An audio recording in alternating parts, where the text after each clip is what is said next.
Hello, and how is everyone doing tonight?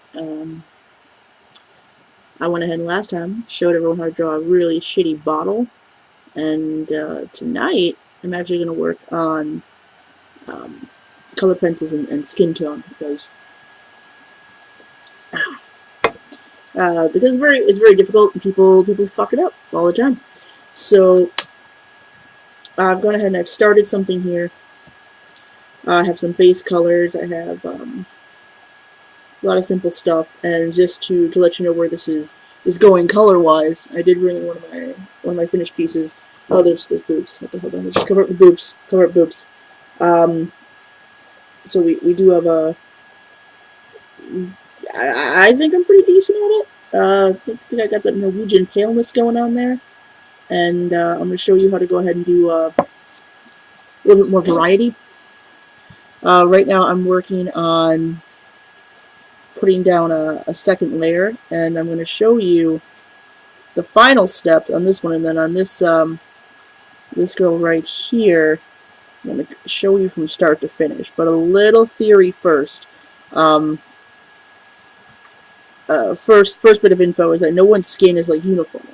That doesn't happen, not even once. That's why we have makeup. They want uniform skin tone. They don't want blotchiness or anything like that. And truth of the matter is, we're all really blotchy. Even though we don't want to admit it, some of us more than others. But also, we have reds, we have yellows, we have browns, even some greens, really, in our skin. And so, especially when you're working with colored pencils, you want to do a nice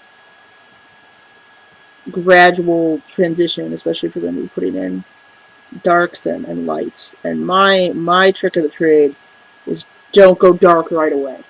Put in your midtones first. I know in a lot of drawings and paintings are like establish your darks, get your lights, then put in your colors. But skin tone in particular, I'll put in some darks, and then I really try to hold off. And let's see, because skin tone is such an iffy thing. So while I'm sitting here, I'm working this, I'm putting in some darks, but I've already put down a layer of. I should put the yellow down first. I have a goldenrod, and I followed that with a light peach. This person's going to be on the darker end of Caucasian, is what I'm going to be going for. And don't be afraid to put pigment down when you're drawing white people.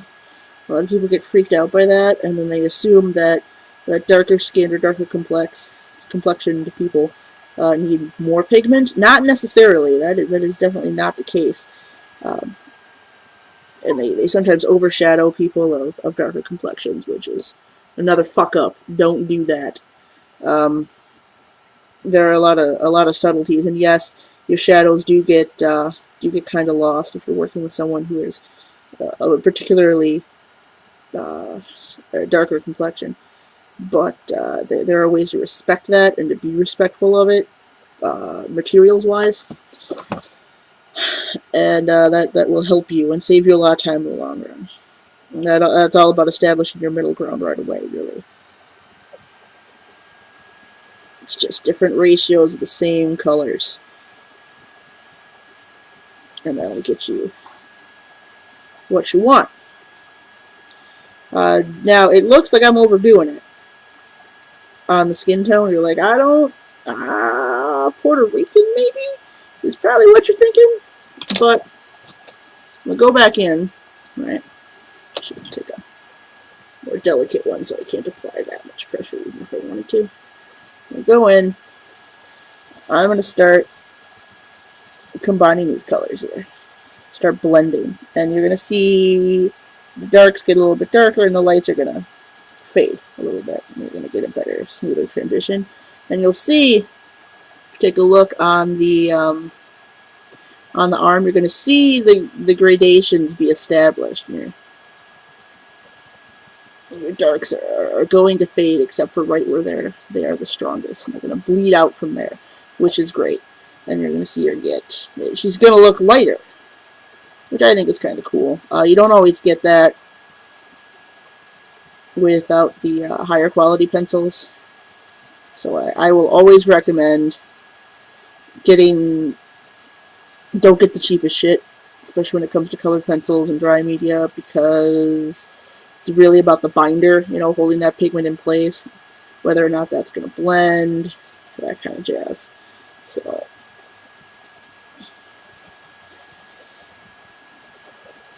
and that's why real good colored pencils are very expensive. And you're going to see this is very, very dark compared to what's going on over here, and I will lighten this up a little bit with my favorite tool. My favorite tool is the eraser.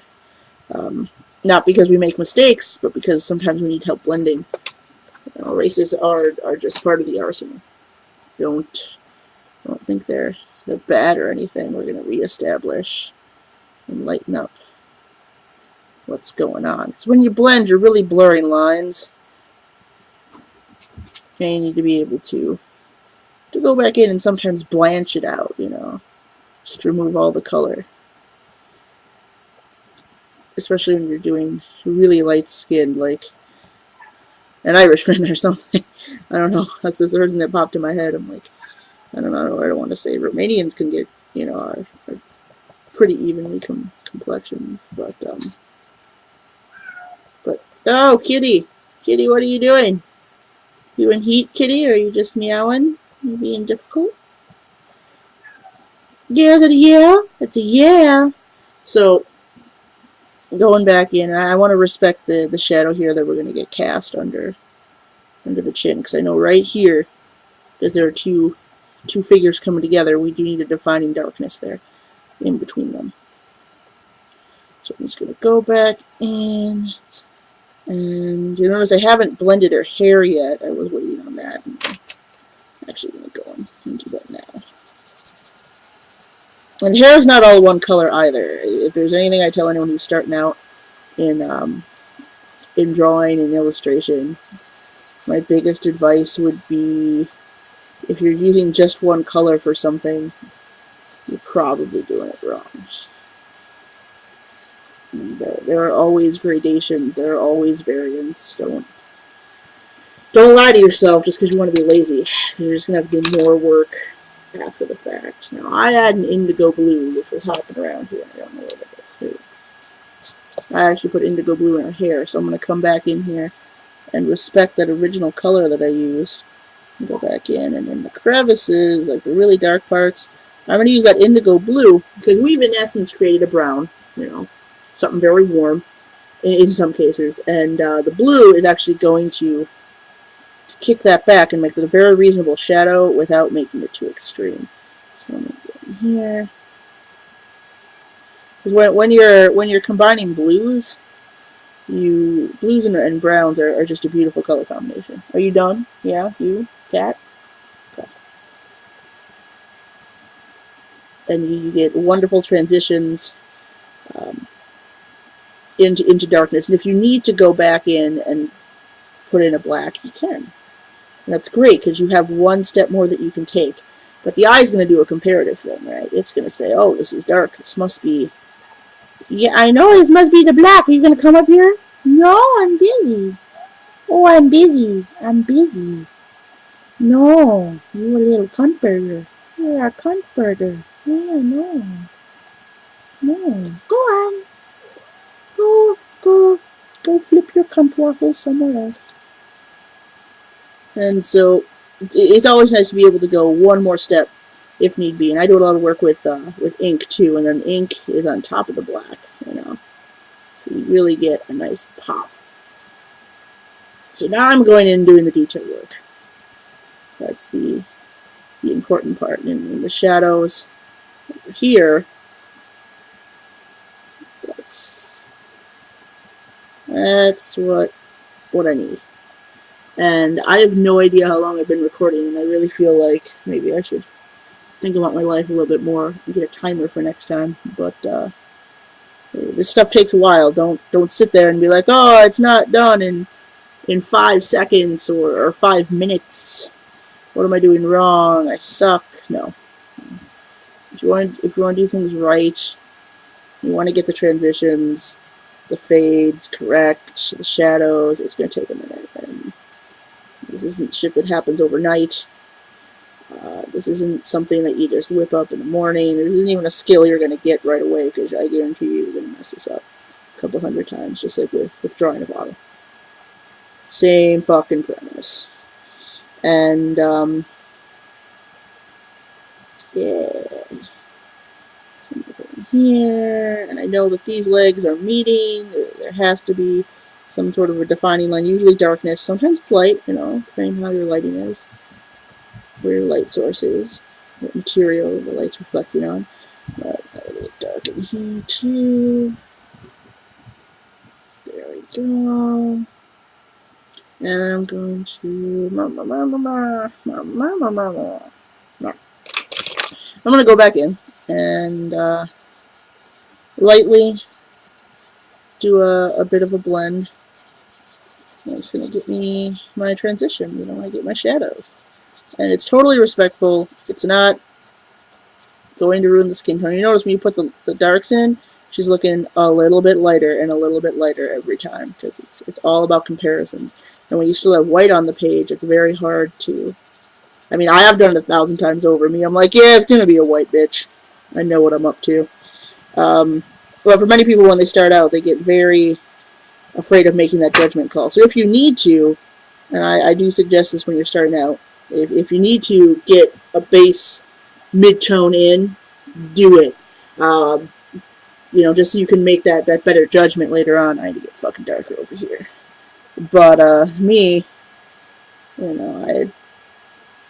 I've drawn enough naked white women. I think I got this down. Pretty sure I know what I'm looking for. Pretty sure I know how I want my shadows to play, and she's more in the darkness, so I need to have that, like chiaroscuro, I need to have that steady light source, that popping, that really good contrast, and more over here. And that's familiarity, and that will help you move faster. It's like how Bob Ross gets a fucking painting done in like 30 minutes. You're like, Bob, is that meth? What's up with that? You seem really mellow, but I think it's meth. I always had a big respect for him. You could tell he just did that shit like every fucking day. And very talented guy. Love me some Bob Ross. That afro is impressive. I actually remember the guy who had a fro even mightier than Bob Ross's. He just looks Sumerian. He's awesome. It's great. But yeah, and once you get that in, I'll flip this around and see what we're looking at. She's in autofocus. Yeah, she's in the shadows. We got a lot of shadow going on, and I want to come back in one more time, actually, and in the lighter areas, lighten it up again. Draw that shadow back. And once we get the rest of the colors in, it's going to go ahead and pop even a little bit more. But she's in the shadows. We have that play going on. And the next step is to take this other figure who I wanted to have more of a Hispanic heritage type thing going on. And we're going to go ahead and take care of that. But that's going to be in the next... that's actually going to be in the next clip. So, let's see what we can do.